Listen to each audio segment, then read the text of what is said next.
Europe 1, 7h24, Thomas Soto. La morale de l'info, Raphaël Antoven. Bonjour Raphaël. Bonjour Thomas. Ce matin, vous êtes un peu tombé amoureux de Lucette. Lucette Brochet, c'est cette retraitée chez qui François Hollande est allé. Une visite qui n'a pas eu les effets escomptés puisque son objectif était de montrer un président proche des Français.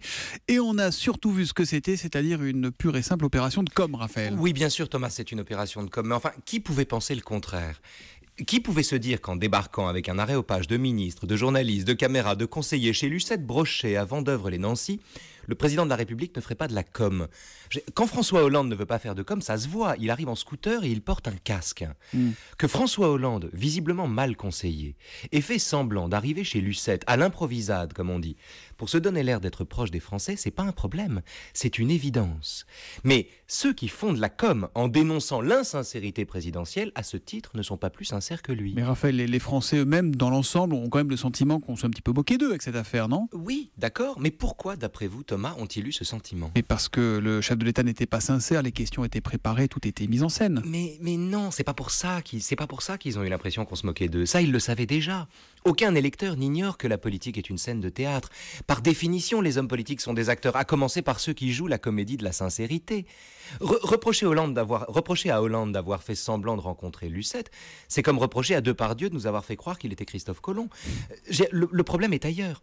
Ce que les électeurs reprochent à Hollande dans ce café bidon avec la pauvre Lucette, qui paraît-il va très mal d'ailleurs, ce n'est pas la mise en scène, c'est l'obscénité de la mise en scène. L'obscénité ? Oui, l'obscénité, c'est-à-dire littéralement le devant de la scène. L'erreur de mise en scène dans le spectacle Un café chez Lucette, c'est que tout ce qui aurait dû rester l'envers du décor, les caméras, les communicants, les questions posées l'avant-veille, etc., a été mis sur le devant de la scène. Or, au théâtre, on n'a pas envie de voir l'envers du décor.